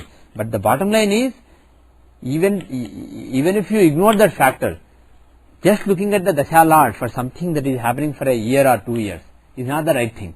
Mars Dasha is a 7-year Dasha, or maybe not 7. Sorry, Mercury Dasha is a... actually we were looking at Narayana when we talked about Mars. That is basically a few years. So when you are looking at a few years, the what you are expecting may not have already happened. So when you are looking at a short period, a 1 year period when there are a lot of obstacles, look at the Antardasha Lord, give him more importance. So the fact that Mercury started, put him in the spiritual direction, and the fact that Venus started, put him in the direction of finding some kind of footing, basically, finding some kind of guru, finding some kind of direction, because 4th house is also involved. He is 4th Lord and 9th Lord. So this makes reasonable sense. Now his education stopped, and first of all he is into medicine, right? Does this explain that? His education stopped in 2006. In 2006, okay. First of all, what is his education? Doctor.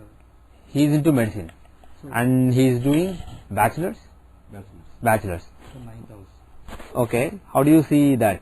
9th house. That's another question we had. Like moon means moon. What do you mean moon? Moon is not in the 9th house. Oh, you are looking at 11:20 time. Okay. Even then moon is not in the 9th house. I don't know what you are talking about. Earlier chart. No? Siddhant. Please change it. Yeah, this is 11:20, this is 11:42. Yeah.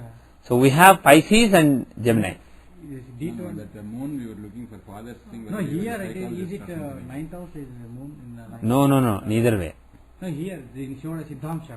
That's what I am telling you. In Going Siddhamsa, 8th house. Yeah. moon is in the 8th house. Okay. Okay, so basically you have choice between Pisces and Gemini. 11:20 is Pisces Lagna, 11:42 is Gemini Lagna. Now, let's take Gemini Lagna because that's what the mother says. So far we are happy with it. Let us say if this time passes this event also. How do you see medicine? Which planets are likely to show medicine? Venus. Venus. No. Mars for surgery. Sun is sun. But Venus is basically doctor. Sun and Mars are surgery. Venus can show, yes. Moon can show some kind of caring, etc. So it's not exactly medicine, but associated subjects. But moon can show doctor in psychology. Or Pediatrics. Yes, absolutely. Now, which house will show bachelor's education in this chart?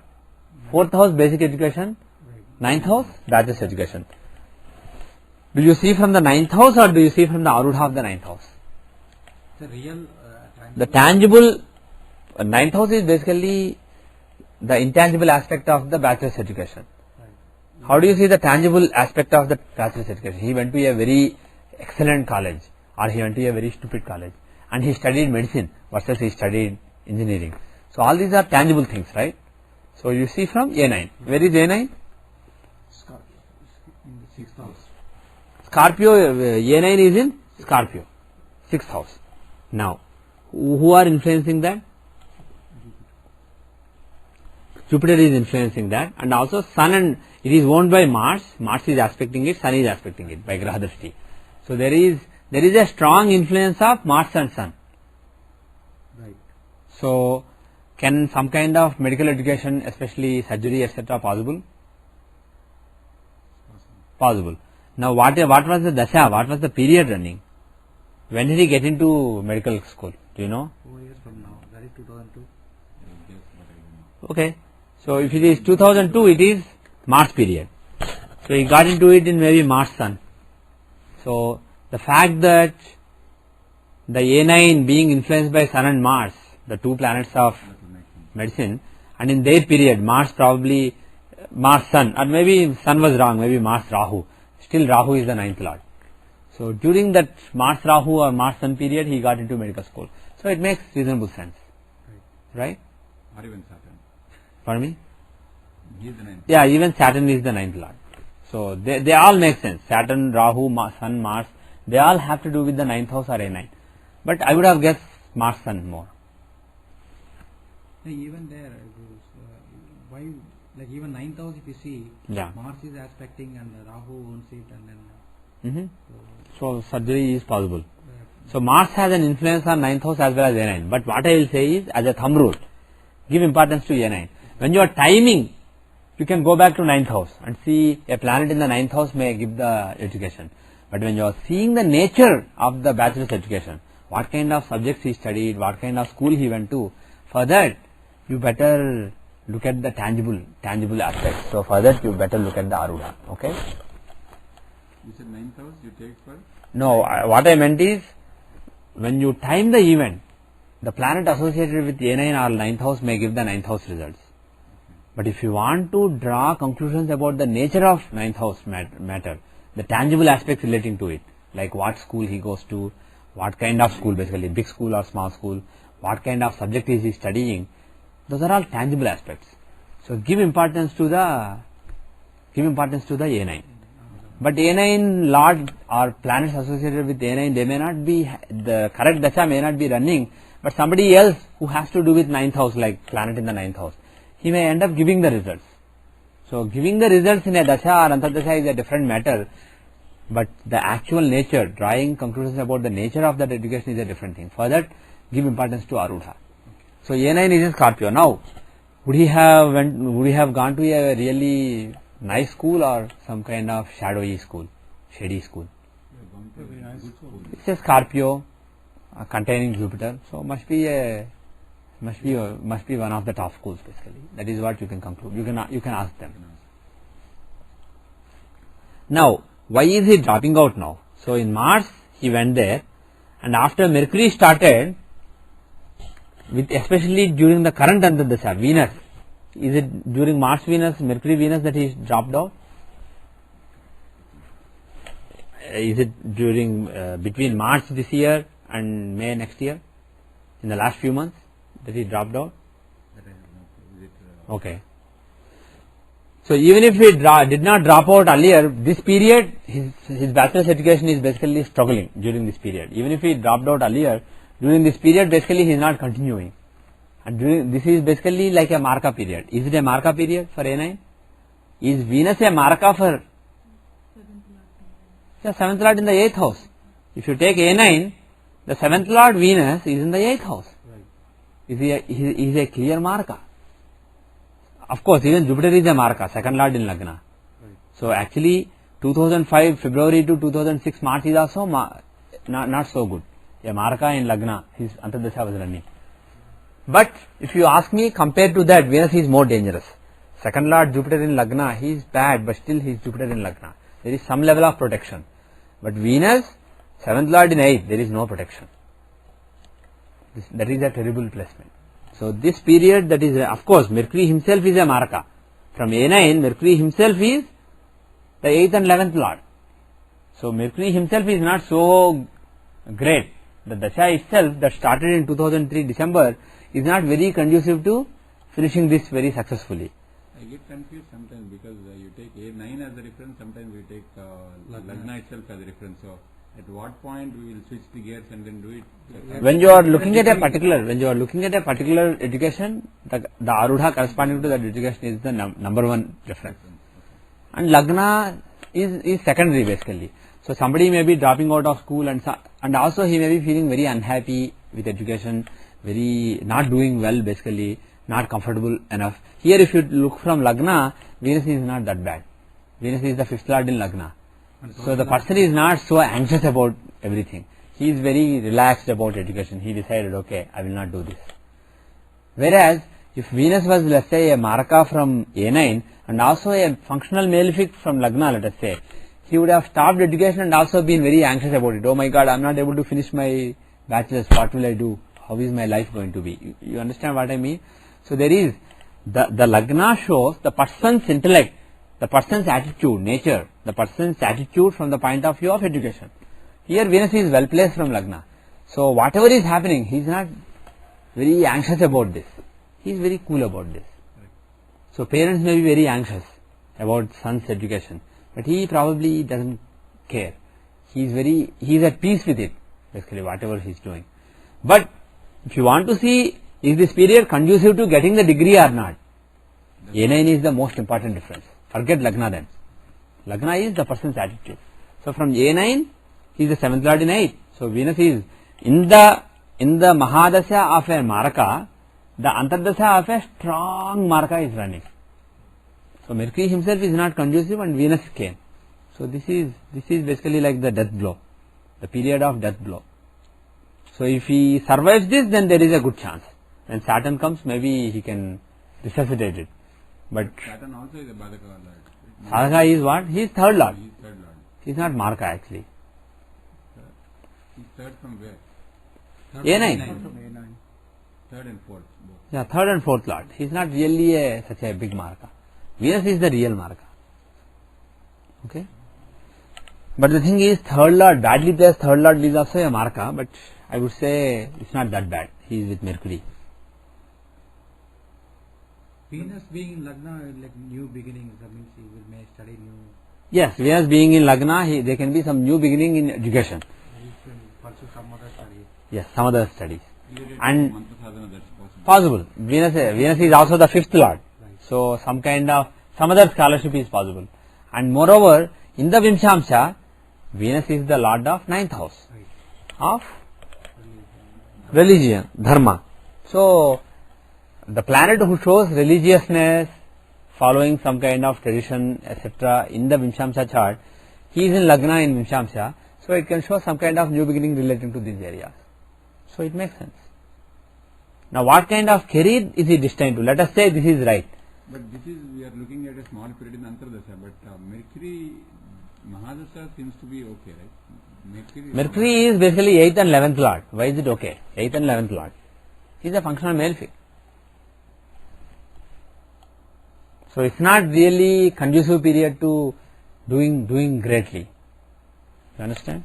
Actually, you will have gains with this study. Whereas Mars, if you take Mars, he is the Lagna lord and 6th lord, and he is in the 10th house, in a friendly house. So Lagna lord in 10th house in a friendly sign. So Mars is fine, but Mercury is not so conducive. You were saying something. Even Bhoga, Paka and Bhoga if you take, Yeah? so you will get results even if you pursue this whatever new style, You are taking Bhoga and Vimshamsha or Siddhamsha? Siddhamsha. Yeah? So from Mercury, it is Venus is in 11th house, from him 11th house is in 6th house from A9, 11th house from Lagna.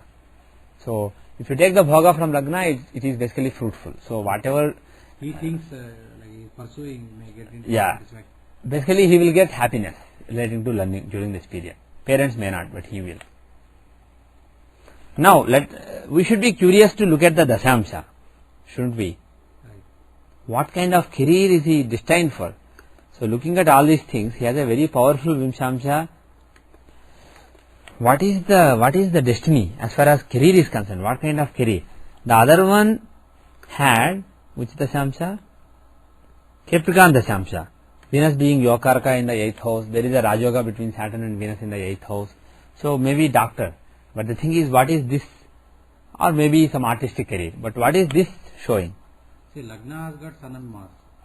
Lagna has Sun, Mars and Ketu. Yeah. So Second, 6th, 10th we look actually. Second for deciding 2, 6, 7. First of all, the Jupiter is extremely strong.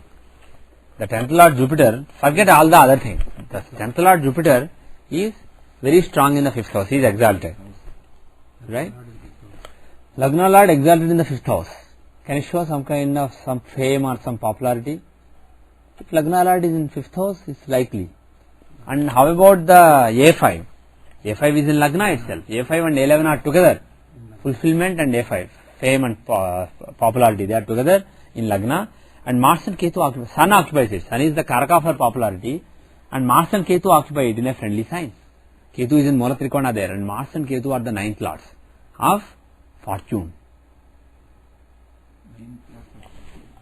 From Meena Lagna, Mars and Ketu are the 9th lords. They are in Lagna. So basically Lagna and 5th are extremely powerful in this chart. Moon is also exalted. Moon in Taurus. Moon is the 5th lord. Moon is exalted. Okay. The Mercury second is in the 2nd house. Dashamsha containing 2nd house Mercury shows some kind of eloquent person, good speech, etc. It may even, Mercury in the 2nd house in Dashamsha can show somebody who as a part of his work speaks a lot and speaks very nicely, very eloquently. Okay. And how about the 6th house? The 6th house shows what kind of obstacles you overcome as a part of your career. It contains Saturn and Venus. So, and Venus is 8th lord. So again, there is an occult link basically. There can be an occult career. But bottom line is, looking at this chart, what is the combination? Who is the planet who seems to dominate as far as career is concerned? Who do you think dominates?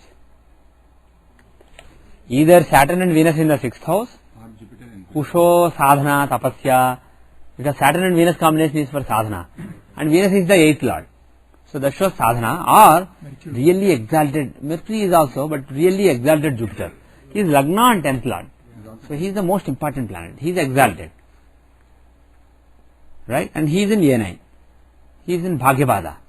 So he is very powerful. So his career will not be into medicine from this. We don't expect medicine. We expect some kind of consultancy, some kind of priesthood, some kind of religiousness, or some kind of law. Some teaching time. Or teaching. Some kind of teaching. Yes, absolutely. Absolutely. It could be religious teaching because of A9 and Jupiter again. Yes, absolutely. So That is what we think. And what are the dashas running right now? He is running Mercury dasha right now. What kind of dasha is it? For career. This is not really a, I mean, he is the 7th lord, but he is also the A8 lord. He is in the 2nd house well placed, but still from AL, if you look from AL, he is a benefic in the 6th house. He doesn't show big achievements basically, does he? No. Benefic in the 6th from AL and also the lord of AA. He doesn't show big achievements. But how is Jupiter? 2012 to 2021. He will shine. He will get some kind of fame, popularity. Because Jupiter is exalted in the 5th house, in A9. He is the lord of A5. He is the lord of 5th from AL. He is in the 9th from AL, protection of status. You look from any angle. Any angle. For me? From AL also he is in the 9th house. And he is in the 9th Arudha. He shows great blooming of fortune. So his fortune will bloom, he will become famous, he will have a lot of popularity, he will have a lot of following. So all that will happen after 2012. Until then, there will be a lot of obstacles. So Jupiter, and how is Vimshamsha? How is Jupiter in Vimshamsha? He is the 2nd and 11th lord in the 10th house. Right? And from Arudha, how is he? From AL, how is Jupiter placed? 6th house. What does it show? No. In Vimshamsha, 6th house from AL, it shows the image of a saint. Rishi, I said like. Not Rishi, we don't say Rishi from 6th from AL. I mean, Rishi is a very big thing. Image of some kind of saintly person. Saintly image will be there. From AL, 3rd and 6th. 3rd and 6th. 3rd is empty. 3rd is empty and 6th is Yeah. benefic. So, Oh, that you rather see from the Rashi chart. Okay. But we are saying, if you look from AL, in the Rashi, whether in general he is seen as a saint or a sinner, that you see from AL in Rashi. So from there, Mercury is in the 3rd house. Is he a benefic or malefic? He is unassociated. So he is a benefic. So unassociated Mercury, one benefic. What about the 6th house? Malefic, but debilitated malefic. So first there is the image of a materialistic person, but it's gone, and then he is seen as a spiritual person. So overall, this is the chart of a saintly person, and at least person with a saintly image. Now going back to the Vimshamsha. So that was Yeah, it is done. I wanted to change it back. Debilitated is Huh? benefic. That was the question we have. What is your question? Malefic debilitated, is it benefic? Malefic debilitated is akin to benefic for this, from this point of view. 3rd or 6th. Yeah, from this point of view. So what I was saying was, Jupiter being in the 9th from Arudha Lagna in Dashamsha will promote the image, and being in the 6th from AL, in the Vimshamsha gives, as far as spiritual life is concerned, the spiritual pursuit is concerned, the image is that of a saintly person. So that is one thing. And from Lagna, he is in the 10th house. So some kind of activities, spiritual activities in the society are quite possible. And also in Dashamsha we see that he is the 10th lord in A9, etc. So he shows some kind of religious activities there also. Not religious but dharmic. A9 is organized religion. So activities relating to some kind of organized religion are possible there. So there is a link between the two. So he will be very active. Right now he is not active. He is just looking for a shelter, and then he is looking for a start basically. But during Jupiter period, my expectation is he will be a big shot. Now why do his parents want to spoil him? Actually, we use Yeah, I was going to say, tell his parents not to worry about him. Yeah, that's what I will say. That's what I kind of See, the thing is, Seshu, in all honesty, even you were worried about Tejasvi. And even you were worried about Teja when he wanted to take full-time spirituality. And the thing is, he probably has even stronger chart than this person. Teja has much stronger chart. And he'll be a spiritual giant. But still you are concerned. Obviously his parents will be concerned. But the thing is, looking at this chart, I am not concerned about this person at all. Let us quickly look at the Dashamsha. I just want to check the Dashamsha. I mean, Narayan Dasha. If you remember, from 2005 till 2016, he is running Taurus Narayan Dasha, right? Right. And Taurus is in general fine. It has, if you look at Taurus, it has the 10th Lord Mars. So there is some activities in the society and whatnot. So from Vimshamsha point of view, we will analyze it earlier. I want to see Dashamsha Narayan Dasha to confirm what we said about Jupiter Dasha. What is the Dasha running from 2005 to 2014? That is Pisces. The Pisces Dasha is running. How is Pisces Dasha in Dashamsha? He is a Lagna. It is the Lagna, a new beginning.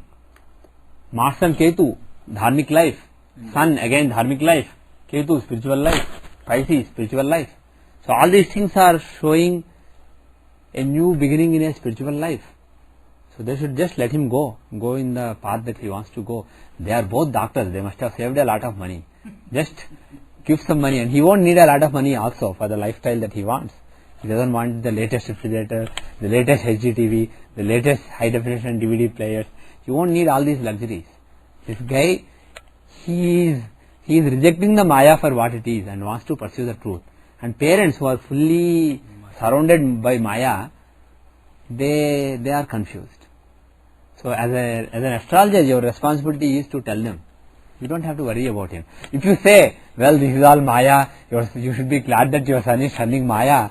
If the parents are still in Maya, they will be worried.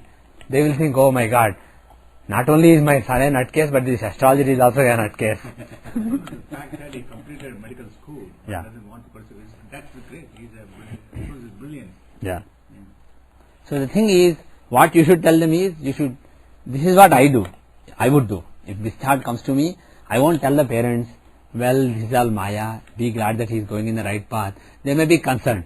So I will tell them, he will be a great saint. He will become so famous. That they will think, oh, we are already good doctors, we are famous as doctors. Maybe our son will be a famous saint, and maybe, some people, basically for some people, fame is like a carrot. You should show when some tough decision is to be made, and there is father or husband or wife or somebody who is not willing to basically let that decision be made, you should show some dangling carrot. So, and of course we are not really lying, we are just exaggerating something that is already seen in the chart. So this is just a practical approach. So what I will tell them is, he is destined to become a good saint. He is destined to become a good spiritual person. And even look at the Rashi. Jupiter is in Lagna, the 6th Lord is debilitated, 5th Lord is exalted, Venus Sun Ketu combination in the, excellent. This is a very powerful chart. Actually, Quickly, marriage Durgasha. is not likely to happen. In marriage wise, I was telling them, don't bother. The UL Lord himself is in the 8th house from it. Yeah. How is the Durgasha? Now, all he needs is a guru. Getting visions of somebody when meditating or maybe in dream, that is a different thing. But having somebody guiding is a different thing. Somebody who comes in vision may not be guiding. By guru, I don't mean somebody who's sitting next to you, or even somebody who's talking to you on the phone. Guru doesn't need to do it. The right guru, you may not even know he exists. He can just guide you from wherever he is. Form of a thought and give Yeah, his thought can guide your thought. That's all you need. He doesn't need to give you a mantra. Some people are under the impression that a guru is somebody who gives you a mantra. He doesn't. What is a mantra after all? The right thought is a mantra. So somebody who just puts the right seed thought in your brain, even without you knowing it, he is a guru. So the thing is, that this person whose vision he is getting, the Ram, Swami Ram, he may be guru, or maybe he is not. Maybe he is just a trigger for something else. Maybe the right guru is somebody else. Let us quickly check. What is the Durgasha he is running right now? Scorpio. How is Scorpio? Who is the Bhratrakaraka? Bhratrakaraka shows guru. Rahu. Rahu is the Bhratrakaraka. Okay. He is not running a really conducive dasha right now. How is the next dasha? 2009, Leo dasha is going to start. How is Leo in the Rashi chart? It contains the 9th Lord Saturn. And it is okay, we haven't really done Durgasha, so let us leave it. But Leo, the Lord Sun is with Ketu. So this is the dasha. 2009 to 2004 is the critical dasha. Until then, he will be wandering. That is my feeling. He will not find the right direction until then. He will be wandering. But from 2009, he will really be onto something. He will find the clear direction and then he will make big progress. That is my expectation. And he won't complete his medicine. Didn't look like. Right now, I mean, until 2007 May, it's a really critical time. There is a moot chance that he will finish. And the thing is, as long as, if you think, well, what if my spiritual life doesn't succeed, then I want to come back, then I will have something to fall back on. If you think along those lines, all these things make sense. Because I spent anyway 4 years, let me spend another 6 months and finish it off. The thing is, if you realize this is all Maya, I don't need it anyway. So you don't care. How does it matter? So my expectation is, this is somebody who is quite mature, somebody who is destined for big things. They should let him do whatever he wants to do. Tell them that he is after, when did we say?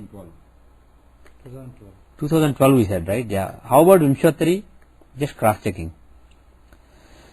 So 2010 he is going to start Mercury Dasha. Okay. Good. So Mercury Dasha, Jupiter Dasha and Pisces Dasha. Good. So tell them that from 2012 onwards. We went back to Vimshottari, where we now concerned with Mercury, because there is a difference between the Dvisaptati and then the Mercury Vimshottari that we are seeing. Right. So No, I just wanted to make sure that it's not somebody who is really terrible. Vimshottari will show what his mind will be engaging in. So Mercury is there, so he will be speaking a lot during that period. So that is I just wanted to make sure that it's not somebody terrible. like 8th Lord or Yeah. Even 8th Lord is not bad here, but 8th Lord would show a lot of sadhana. So for example, right now, what is the dasha that is running right now? Mercury, right? As per Dvisapta dasha. So right now Mercury. So Venus and the dasha is running right now. So as far as his activities are concerned, is he engaged in any activities in the society relating to spirituality? We said he is spiritual, fine. Is he engaged in some kind of like organizing some events, some puja, some meditations, etc.? No, not really, because this Venus does not show activity. He shows, he is a Moksha Trikona Lord, he is the 8th Lord in 6th house. So he shows lot of sadhana. So this is a period for sadhana, as far as activities are concerned. So anyway, so bottom line is, from 2012 till 2021, the period is really fruitful. So probably this chart is right. My feeling is this chart is right. And also what I wanted, I will not mention it in great detail, but when you open this thing, I just made a prashna. Somehow I thought today I will make a prashna. Usually I don't do prashnas. In this case I wanted to rely on prashna, especially because there is a big uncertainty, 1120, 1142. So my instinct told me go with a prashna. So in the prashna, the first thing you check is Lagna. Does it have anything to do with Jupiter? Is like Jupiter in Lagna, or Jupiter with Lagna Lord, or Jupiter aspecting Lagna, Lord? There has to be some link. Lagna Lord Mercury is with Jupiter. Right. And very close actually. Actually extremely close. 0 degree 46 minutes, 0 degree 43 minutes. Oh my God. So that check passes. The second check is, look at Navamsha. Okay. If you look at the Navamsha, is there any, the Navamsha Lagna should have some link with his Lagna, with the Lagna of the person. Here Sagittarius is rising in the Navamsha and it is 7th house from his Lagna.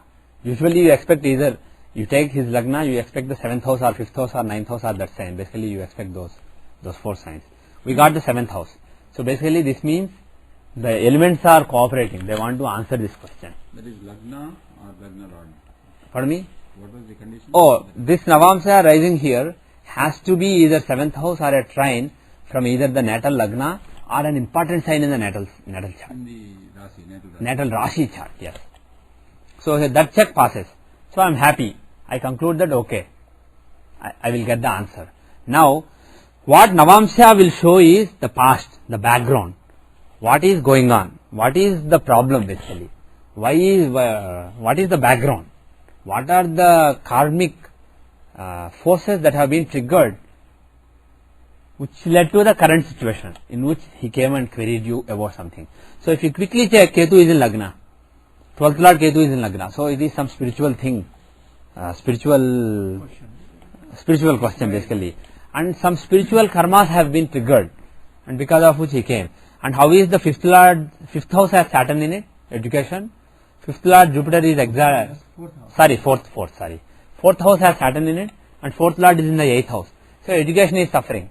So whatever we know basically makes reasonable sense, right? And also 10th house. How is the 10th house? Career. It has 8th lord in it. So career is being spoiled, either being spoiled or taken in the occult direction. 8th house, spiritual direction. So career is being spoiled in the regular normal sense, and is being taken in the spiritual direction. Education is being spoiled by Saturn and the 8th house effect. But Lagna contains Ketu, exalted Ketu. So spirituality, and also Lagna Lord Jupiter is exalted in the 8th house. So spiritual life is basically starting. So that is the background. Now to see what lies in store, what is the future, you go to Drekana, the Parasara Drekana. How is the Parasara Drekana? Drekana will actually give the things about brothers and everybody else. Yeah, but in Prashna, Drekana shows what is in what karmic forces will be triggered in future. What lies in store. And Navamsa is what karmic forces have already been triggered, resulting in certain changes in the past few weeks or months or years, which made him come to you and ask the question. So what resulted him to come to you, and this is what Navamsa is what is, and Rashi is basically overall current position. Rashi is basically just like in the natal charts. It is the overall thing. But if you just want to quickly answer, go to Navamsa Drekana, you will be answered. So in the Drekana, how are things? It is Gemini Lagna. Saturn is in the 8th house. Does it show a medical career? So his parents want him to pursue medical career. He wants to pursue the career of an ascetic. Which is more likely given the Drekana? Are parents going to win or him? Him.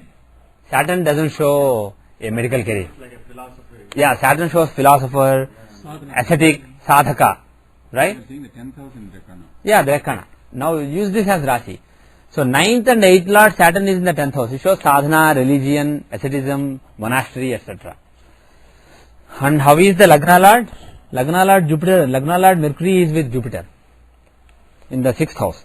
So again a sadhu kind of thing. Lagna Lord in the 6th house with Jupiter is a sadhu. So So this Vargotama also in yeah. Rashi and Navamsa, right? Same. Yeah. Navamsa, no, not in Navamsa, Rashi and Drekana. Navamsa, they are in Scorpio, they are in Cancer. Yeah, you're right. Right. But the thing is, interesting thing is, the Lagna Lord is exactly conjunct Jupiter in all the divisional charts. In Rashi, Navamsa, Drekana, actually degree wise also, he is within 3 arc minutes from Jupiter. So there is an extremely strong influence of Jupiter on Lagna Lord. So basically, Jupiter's direction is very strong on this person. At the time of this Prashna, the Jupiter's influence was very strong on Lagna Lord. So my expectation is, whatever parents may try, he is destined to go down this path. But the thing is, in the Vimshamsa, Venus Antardasha is going to run till 2007, I forgot when, but sometime in 2007, May or April. So until then, there may be some obstacles, because he is the Balakesha in Vimshamsa. So spiritual path will not be smooth. So until 2007 May 9th, things may be a little, unfortunately I don't have time to go to Tithi Pravesh, so I'll leave here. You can look at the Tithi Pravesh and see what lies in store in the next 2 years. You can focus and do it as a homework, okay? So when you did the Prashna, did you pick up the number or just only? No, this is just Prashna. The current time Rashi, Navamsa, Drekana, that kind of Prashna. So my feeling is, he will be an ascetic. He will be a spirit sadhaka. Good luck to him. God bless him. God bless him. And before I end, let me quickly check one thing. The Bhratrakarka is Rahu. So he is running Venus, Mercury. I see. So Guru may not come soon. Coming of Guru may be a little delayed. But who is his Ishtadevata? Venus is Atmakaraka, and in the Navamsa, the 12th from him is Rahu. So who is the Ishtadevata? If you must suggest some Ishtadevata, suggest Durga. Suggest Durga worship to him. And also that Rahu, if you look at Navamsa, he is with Moon, Saturn and Mercury. So Moon and Rahu combination can be Durga. So suggest Durga worship to him, and all the best to him. I don't really have much more to say. I didn't pay attention to what you said, but just by intuition I said ask him to play Kali. That's what I was telling you. Good. Because he talks. Kali is fine, but especially Durga I'll suggest. But that is the right line for him. You have Saturn and Rahu with moon, so it is that line only. Okay, so all the best. Can I have a quick question? Yes. See, from